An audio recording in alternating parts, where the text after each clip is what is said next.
हरे कृष्णा। श्रील प्रभुपाद वाणी की जय। 24 मई।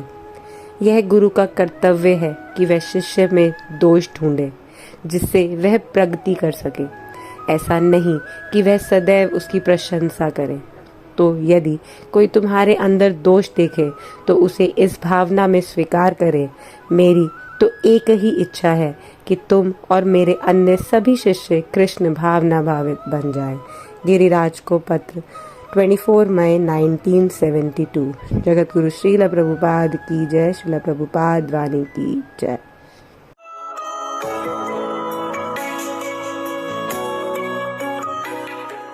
ये नहीं जो कभी बंदर का शरीर मिला, कभी देवता का शरीर मिला और लंप जंप किया और मर गया, फिर एक शरीर मिला, ये मनुष्य जीवन का नहीं। अर्थात ब्रह्म जिज्ञासा, ब्रह्म वस्तु क्या चीज है उसको समझने के लिए मनुष्य जीवन है।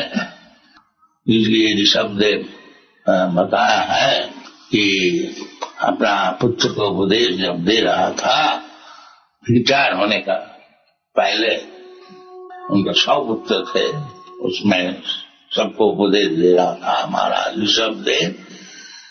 उसमें ही बताया, जो बेटा आयंग देह नायंग देह देह भाजांग लोके कष्टान कामान अर्हति वीरुजान।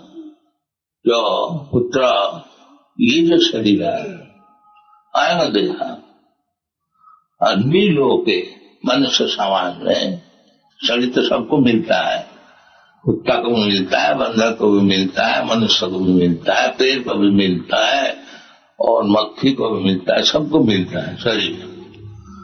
बाकी ये जो शरीर है विशेषकर मनुष्य शरीर आयंग देह लोग, मनुष्य समाज में, मनुष्य लोग में जो शरीर मिला है, नायंग देह देवायांग लोके कष्टान कामान अर्हति, केवल इंद्रिय तर्पण करने के लिए कष्ट करना, तकलीफ उठाना ना अर्हति, ये उचित नहीं। ये आजकल का जो सभ्यता है, अभी तक वो एडवर्टाइजमेंट होता है गवर्नमेंट की तरफ से, हार्ड लेबर आजकल होता नहीं है साइन बोर्ड। अब देखिए मनुष्य जो है वो ठेला ठेलने को शुरू किया, रिक्शा चलाने शुरू किया, और उसको हार्ड लेबर ये जो ये ठेला ठेलना और रिक्शा चलाना क्या मनुष्य का काम है? तो गधा का काम है, जानवर का काम है। मनुष्य का इतना नीचे ले आया, फिर ये बताते और भी परिश्रम, और भी परिश्रम। देखिए क्या सिविलाइजेशन है, सैव गोखरा, सब गधा सुअर का सिविलाइजेशन है। और शास्त्री बोला ये सुअर का सिविलाइजेशन है। सुअर का सिविलाइजेशन क्या है? न दिन भर परिश्रम करना और गू खाना, बस। कहाँ गू है, कहाँ गू है, दिन भर परिश्रम करके, और जहाँ भूख मिला खूब खाया, खूब तगड़ा हुआ, फिर सेक्स। इसलिए मना करते हैं जो अत्यंत परिश्रम करके और इंद्रिय तर्पण करना, ये मनुष्य शरीर का काम नहीं है। नायंग देह देवाजांग निलोके कष्टान कामान अर्हति बिरभुजांग ले। ये तो सुअर का सिविलाइजेशन है, ये कोई मनुष्य का सिविलाइजेशन है? मनुष्य का सिविलाइजेशन है कि उनको विशुद्ध करना, धर्मं विशुद्धम शुद्धम गुह्यं विशुद्धम दुर्बोध है। तो मुश्किल समझना, ताकि शरीर को शुद्ध करना यही एकमात्र काम है। तपो दिव्यं पुत्र काजेन शुद्धेत सत्ता जस्मात् ब्रह्म सुखम अनंतम। सुख जो चाहते हो ये तो दुनिया में है ही नहीं। सुख का अर्थ है अनंत सुख, जो सुख का नाश नहीं होता उसका नाम है सुख। रमन्ते जोगिना अनंते सत्यानंदे चिदात्मनि। इति रामपदे नाशो पर ब्रह्म अभिधीय। ये राम का अर्थ व्याख्या किया। जो राम का अर्थ होता है कि अनंत सुख में रमन करना। ये शास्त्र है। तो जमराज भी होता है कि ये शुद्ध करने के लिए, सत्ता को शुद्ध करने के लिए विशुद्धम जो धर्म है, दुर्बोधम, यद्यपि समझना बहुत मुश्किल है, कठिन है, दुर्बोधम।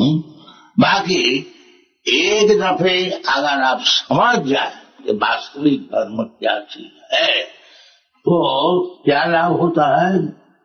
जंग ज्ञात्या अमृतम अस्मृति, फिर उसको अमृतत्व लाभ हो जाता। इसका नाम धर्म है। इसलिए भगवान स्वयं आते हैं, आकर के जदा जदा ही धर्म सग्लानि भवति। भगवान कब आते हैं? जदा जदा ही धर्म सग्लानि भवति। ये जो धर्म है विशुद्ध, जगज्ञाता अमृतम अस्मृते, इसको समझते नहीं अनसंड इधर उधर का सब धर्म बना है ना।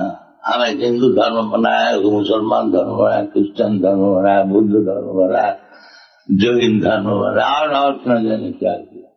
तो भागवत कहते हैं कि ये सब धर्म से हम लोग इंटरेस्टेड नहीं है। धर्म प्रोज्जिता कोई तो वक्त, ये जो धोखाबाजी सब जो धर्म है, ये सब से हम लोग इंटरेस्ट नहीं है।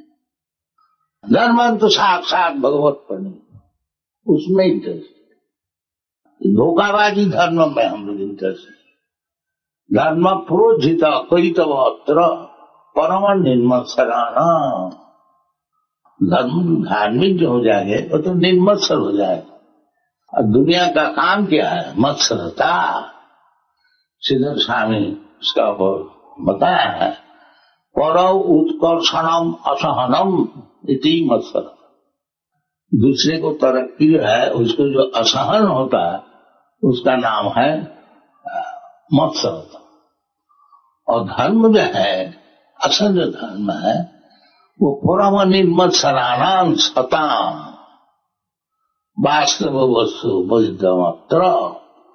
तो ये धर्म की जब ग्लानि होती है, तभी भगवान आते हैं। जदा जदा ही धर्म ग्लानि भवति, यानी ग्लानि का अर्थ होता है जो वास्तविक धर्म नहीं है और धर्म का नाम से सब चलता है, चीटिंग करने के लिए। कोई तो अर्थ होता है चीटिंग। तो चीटिंग धर्म को ये जो भागवत में प्रोज्जित, तो झाड़ू दे करके सब निकाल दिया गया है। प्रोज्जित स्वरूप है न उचित। जैसा कमरे में आप लोग झाड़ू देते हैं, जितना गंदे हैं उसको सब निकाल देते हैं। तो वो धर्म वही भगवत गीता में वही धर्म बताते हैं। नहीं तो भगवान को बोलने का क्या जरूरत है? सर्वधर्मान परित्यज्य मामेकं शरणं व्रज।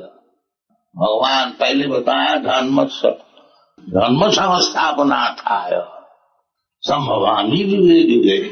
धर्म को संस्थापन करने के लिए मैं एक एक युग में अवतार ग्रहण करके आते हैं, सिखाते हैं। तो वो भगवान बोलता है सर्वधर्मान परित्यज्य।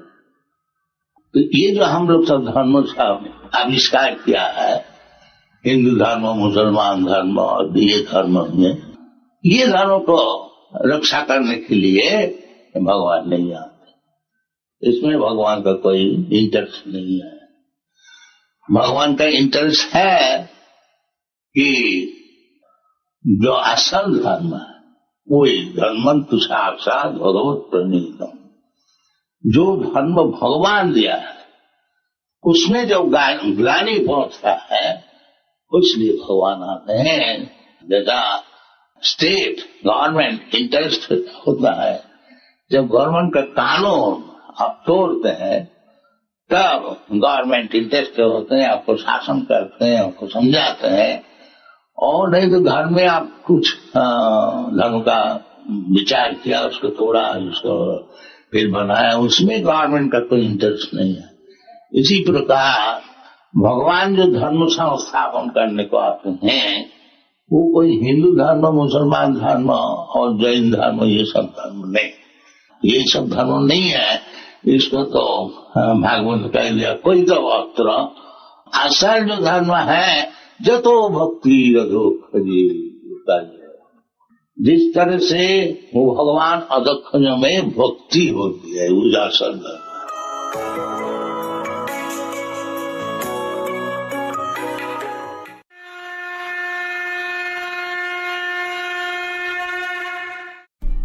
हरे कृष्ण। भगवद गीता अध्याय 1 श्लोक संख्या 36। पापमेवाश्रयेदस्मान्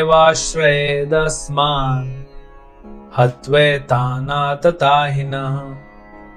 तस्मान् नरः वयं हन्तुं धार्तराष्ट्रान् स बान्धवान् स्वजनं हि कथं हत्वा सुखिनः श्याम माधव। यदि हम ऐसे आतताइयों का वध करते हैं तो हम पर पाप चढ़ेगा। अतः यह उचित नहीं होगा कि हम धृतराष्ट्र के पुत्रों तथा उनके मित्रों का वध करें। हे लक्ष्मीपति कृष्ण, इससे हमें क्या लाभ होगा और अपने ही कुटुंबियों को मारकर हम किस प्रकार सुखी हो सकते हैं। तो यहाँ पे आतताइयां शब्द आया। आतताई कौन है? आतताई 6 कार्य करने वाले ऐसे व्यक्ति को आतताई बोलते हैं। सबसे पहला, कोई अगर आपको जहर दे तो उसको आप दंड दे सकते हैं। तो भीम को जहर दिया था दुर्योधन ने। दूसरा, अगर कोई आपके ऊपर हथियार से वार करे तो अपने आप को बचाने के लिए तो आपको भी है सेल्फ डिफेंस में करना पड़ेगा। तीसरा है, अग्नि से अगर कोई आपको जलाने का प्रयास करे। चौथा है, आपके पैसों को लूटने का प्रयास करे, डकैती। पांचवा है, आपकी जमीन को कोई हड़प ले। और छठा है, आपकी पत्नी को कोई किडनैप करने का प्रयास करे या किडनैप करे। तो ये 6 आतताई होते हैं। इनमें से कोई भी एक कार्य किया वो दंडनीय है, वो व्यक्ति को दंड मिलना चाहिए। यहाँ पे दुर्योधन ने 6 ही किए। उनकी पत्नी को जयद्रथ ने अपहरण कर लिया था, द्रौपदी को, और दुर्योधन ने उसका वस्त्रहरण करके उसका जो आत्मसम्मान है उसको खत्म करने का प्रयास किया। आग लगा दी लक्षागृह में, भीम को जहर दे दिया, हथियारों से अटैक करवाया, उनकी जमीन हड़प ली, उनके पैसे हड़प लिए जुआ के माध्यम से, धोखा करके। तो हम देखते हैं कि दुर्योधन एंड पार्टी पूरी तरह से आतताई थी। 6 के 6 ये कृत्रिम कार्य किए थे उन्होंने जो नहीं करने हैं। फिर भी अर्जुन इनको मारना नहीं चाहता, क्योंकि अर्जुन साधारण व्यक्ति नहीं है। अर्जुन एक वैष्णव है। अर्जुन के हृदय में दया है, कृपा है, साधु है वह, इसलिए वो नहीं मार रहा है। तो ठीक है, साधु के लिए ठीक है। साधु किसी को दंड नहीं देते, वे माफ कर देते। अगर साधु को कोई दंड दे तो भी साधु माफ कर देते। लेकिन यहाँ अर्जुन वैष्णव होने के साथ साथ क्षत्रिय भी है।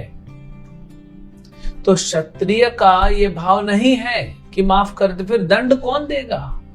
फिर जो समाज में दूसरे लोग जी रहे हैं उनको तो तकलीफ होगी ना, क्योंकि ऐसे लोग जाके उनको तकलीफ देंगे। और अगर क्षत्रिय दंड नहीं देगा, मान लीजिए पुलिस और आर्मी और judiciary system, high court, supreme court, ये किसी को दंड नहीं दे रहे हैं तो आतंक हो जाएगा। हर व्यक्ति क्राइम में लग जाएगा। इसे रोकने के लिए ही तो सिस्टम लगाया ना कि क्राइम ना हो, क्योंकि क्राइम होता है तो किसी व्यक्ति पे दुख आता है। तो वो नहीं आना चाहिए उसकी रक्षा के लिए। तो क्षत्रिय का तो काम ही है, क्षत्रायते इति क्षत्रिय, जो किसी को क्षति होने से बचाएं, किसी के क्षति होने से बचाएं, किसी को दुख हो रहा है, किसी के साथ अन्याय हो रहा है, उसको बचाए, उसको क्षत्रिय कहते। तो अर्जुन क्षत्रिय है, माफ नहीं कर सकता। भगवान राम का उदाहरण देखिए, आज भी लोग राम राज्य के लिए तरसते हैं, बात करते हैं राम राज्य की। भगवान राम, कितना उनमें साधुत्व था, कितना उनमें दया है, अनलिमिटेड दया है। लेकिन जब रावण ने उनकी पत्नी का, माता सीता का अपहरण किया, तो रावण को बहुत सारे मौके दिए माफ करने के, लेकिन नहीं जब कर रहा है तो राम ने क्या किया, पूरा रावण का राज्य विनाश कर दिया। तो आतताई को दंड देना ही पड़ेगा। लेकिन अर्जुन के लिए दूसरी तकलीफ है। यहां अर्जुन के लिए क्या है, परिवार खड़ा है। राम के लिए वो नहीं था। राम के लिए जब परिवार वाली बात थी तो राम ने त्याग दिया, घर छोड़ दिया, राज्य छोड़ दिया। ठीक है, भाई को लेने दो। हालांकि अधिकार राम का था, राम चाहते नहीं जाते थे, लेकिन वो तो भगवान राम की लीला है। इधर जाना है, वन में जाना है, रावण का युद्ध करना है। अब यहाँ पे अर्जुन के सामने दादा है, गुरु है, भाई है, मामा है, चाचा है, सब खड़े, कैसे मारेगा? इसीलिए अर्जुन बोल रहा है कि इनको माफ कर देते हैं। और अर्जुन क्या बोल रहा है कृष्ण से कि प्रभु आप देखिए, थोड़े से संपत्ति के लिए अर्जुन, वैष्णव जो होते हैं विरक्त होते हैं। पूरी पृथ्वी का राज्य मिल रहा है, थोड़ी संपत्ति 1-2 एकड़ की बात नहीं है, पूरी पृथ्वी छोड़ सकता है कोई? छोड़ेगा? जब आप में सक्षमता है कि दुश्मन का वध करके आप पूरी पृथ्वी पर राज कर सकते हैं, तो छोड़ेंगे? यही वैष्णवों का गुण है।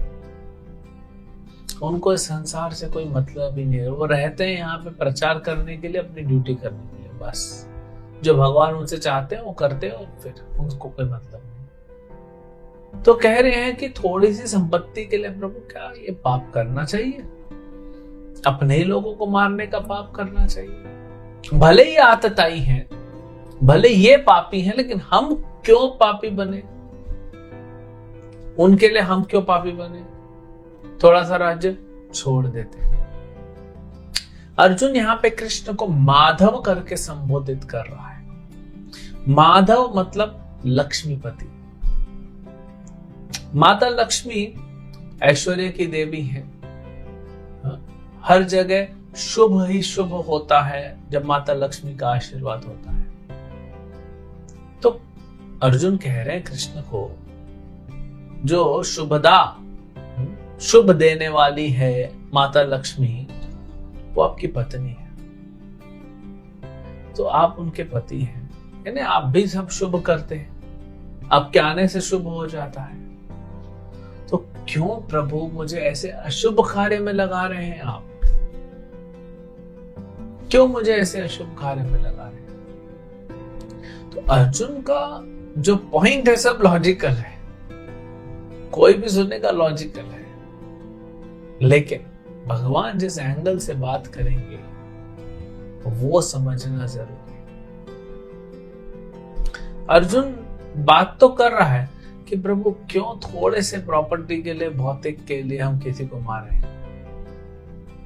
भाई वो अधर्मी है।